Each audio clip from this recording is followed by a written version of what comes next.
Buongiorno a tutti amici di Angolo Nerazzurro, bentornati sul canale.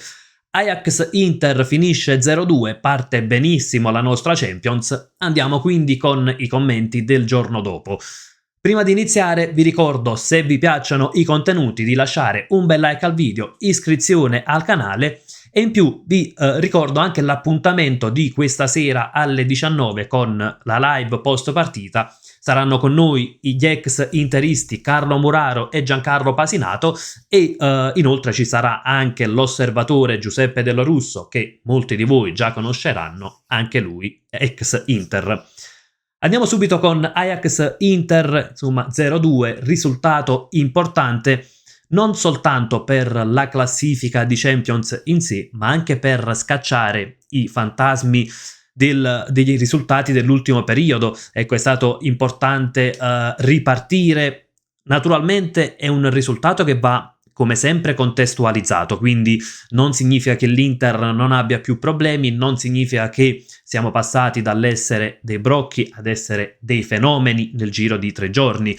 Però è sicuramente un atteggiamento positivo quello visto in campo ieri sera, un Inter che non ha accusato i postumi della sconfitta di Torino, o meglio i postumi della doppia sconfitta, seppur poi comunque la vittoria è arrivata grazie a 2 calci piazzati. Calci piazzati che ancora una volta si rivelano un'arma in più di questa Inter, quindi un po' come è stato negli ultimi anni, anche nell'era Inzaghi, i corner erano sempre delle armi pericolose. Anche ieri sera l'Inter li ha sfruttati al meglio, conquistando così i 3 punti. Tra l'altro piazzati che invece, come avevamo analizzato nel video di ieri mattina, l'Ajax soffre. Se vediamo infatti i 4 gol subiti dagli olandesi in Eredivisie, 2 sono arrivati su sviluppi di calci piazzati. Sviluppi diversi, ecco, dinamiche diverse rispetto a quelle di ieri sera, ma comunque è una squadra che un po' soffre le palle inattive. Innanzitutto andiamo anche un po' dal punto di vista tattico. È stato un Inter che era messa bene in campo, la linea difensiva era alta, non altissima come vista contro Udinese e Juventus, seppur poi su questo ovviamente va ad incidere anche l'atteggiamento dell'Ajax, che non era affatto un atteggiamento attendista.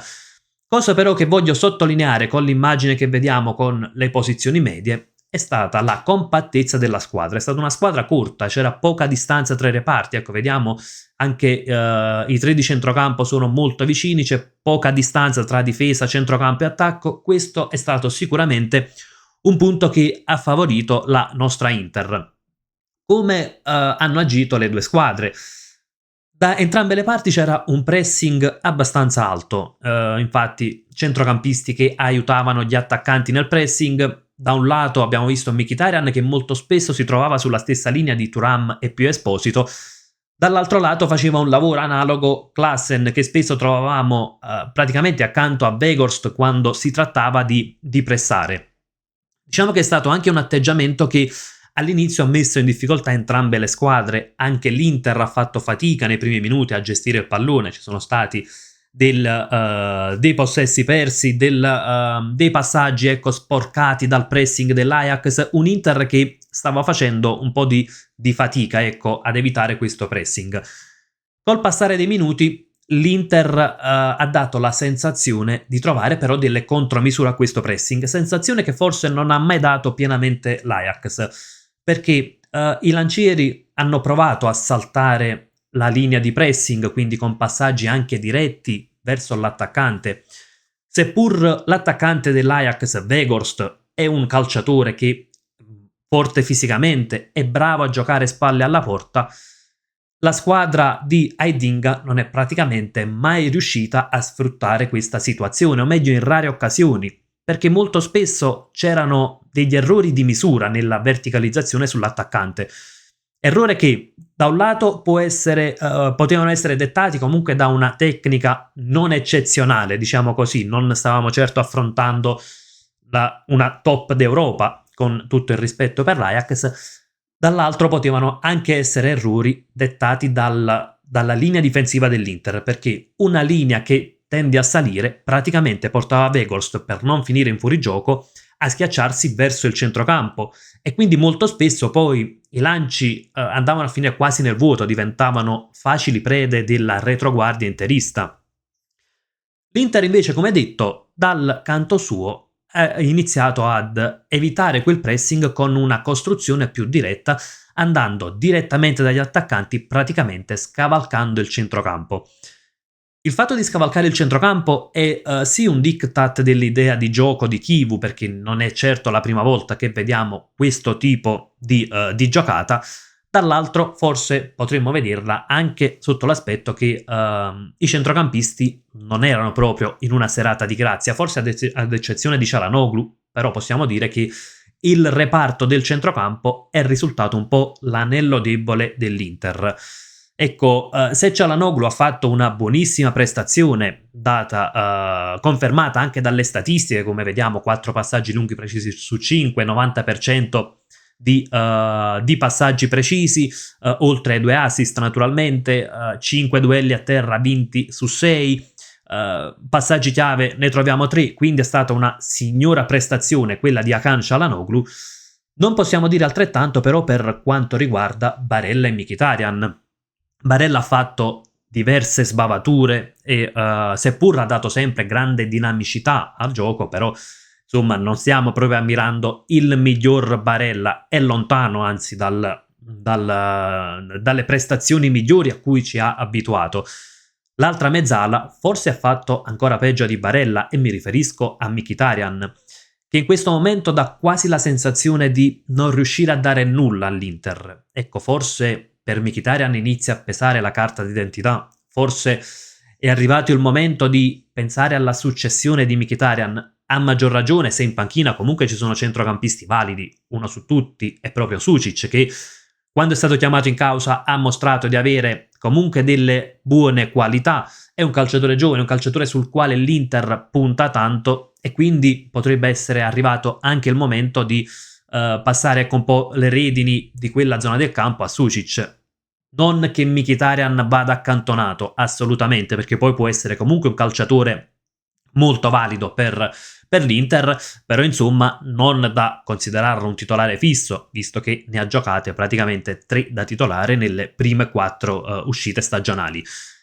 Guardando invece gli altri reparti, benissimo la difesa, nota di merito che va principalmente a De Vrij. De Vrij che era schierato ovviamente al posto di Acerbi, è stato sempre molto puntuale negli interventi, fantastiche le letture difensive, quando si è trattato di impostare comunque ha fatto vedere la sua qualità e soprattutto, cosa che non era affatto scontata, è riuscito a duellare bene con Weghorst. Weghorst che è un calciatore molto fisico, ecco De Vrij non ha affatto sfigurato. Diciamo che in questa Inter probabilmente va meglio De Vrij che Acerbi sappiamo è fortissimo nel duello 1 contro 1, però con un Inter che gioca innanzitutto molto spesso con lanci diretti, quindi sfrutta già la qualità tecnica dei difensori e De Vrij in questo è superiore ad Acerbi, ma soprattutto con un Inter che gioca con una linea difensiva alta ha bisogno di rapidità.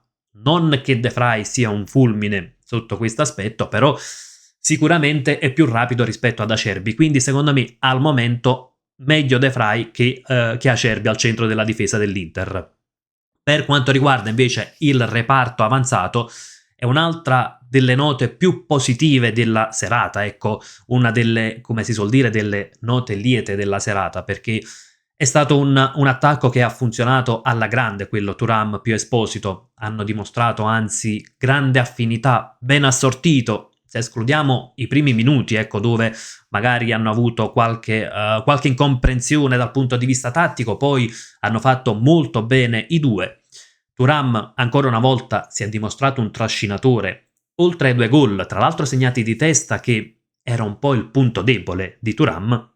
Abbiamo visto un calciatore molto mobile che poteva svariare maggiormente grazie al tandem d'attacco con Pio Esposito e ancora una volta Thuram in questo momento si è rivelato un'arma aggiunta per l'Inter, forse il migliore in questo periodo. quindi al di là, ecco, diciamo che ha risposto anche un po' a tutte le critiche post Juventus, critiche sull'atteggiamento, tra l'altro esultando ampiamente, oserei dire, quindi bene così. Se Thuram è sempre questo, possiamo concedergli anche qualche sorriso di troppo, per così dire.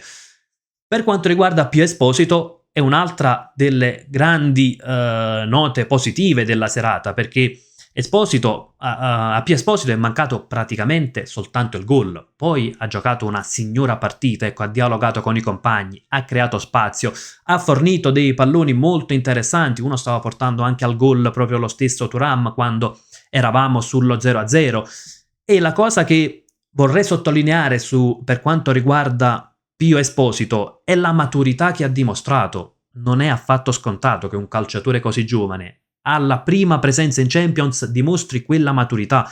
Ecco, quindi assolutamente con Pio Esposito mi sa che abbiamo pescato benissimo dalla nostra primavera, e la sensazione è che oggi fare a meno di Lautaro sia meno rischioso, ecco, non spaventi, non che dobbiamo accantonare Lautaro, attenzione, non è certo questo il messaggio che intendo dare, però se Lautaro non è al meglio fisicamente, se giochiamo ogni 3 giorni e Lautaro magari ha bisogno di riposare, direi che con Bonny e Pio Esposito siamo più che coperti, quindi questo è stato sicuramente un passo in avanti della rosa nerazzurra.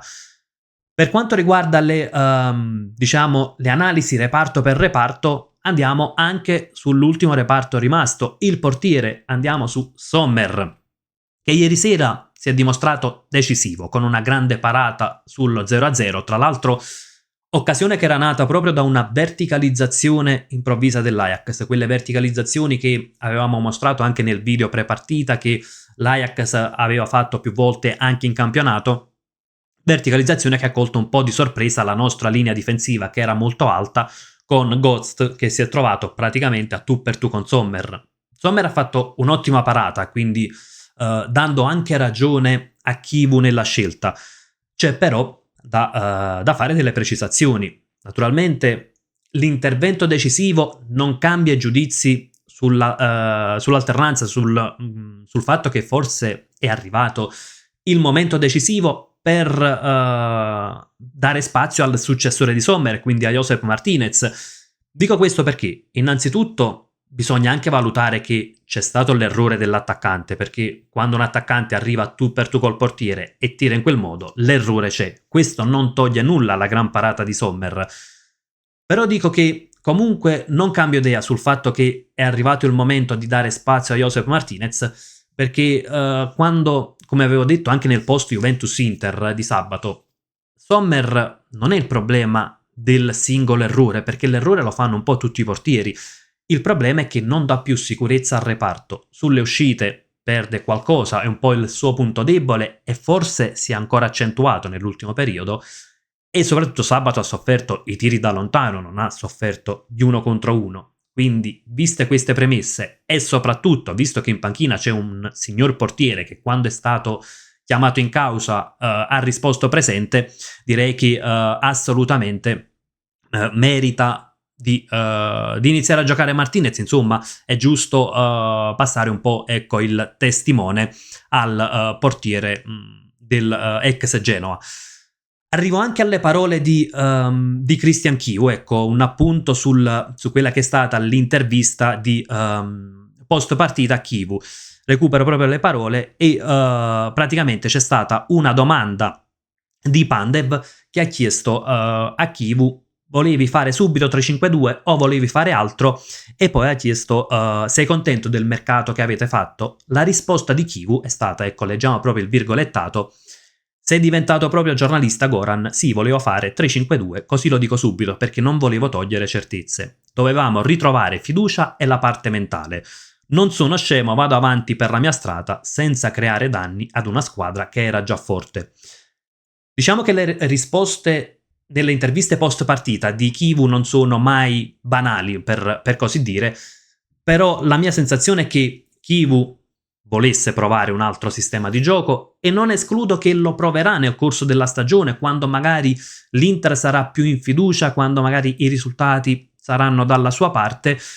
Però da questa risposta si evince anche grande intelligenza di Kivu, perché è chiaro che un allenatore arriva a poco tempo per lavorare, perché comunque per quanto sia arrivato a giugno, ma c'è stato il mondiale per club, una preparazione iniziata in ritardo, primi risultati non entusiasmanti, dal mercato non sono arrivate le caratteristiche che lui chiedeva, quindi naturalmente cosa fa un allenatore intelligente? Dà ancora continuità all'abito tattico che c'era prima, magari aggiungendo i suoi principi di gioco, come possono essere il pressing alto, appunto, e le verticalizzazioni improvvise. Quindi bene così, anche se dopo Juve-Inter abbiamo criticato Kivu, oggi è giusto anche dargli dei meriti, fermo restando che, ribadisco, non significa che oggi siano tutti dei fenomeni, non significa che l'Inter non abbia più problemi.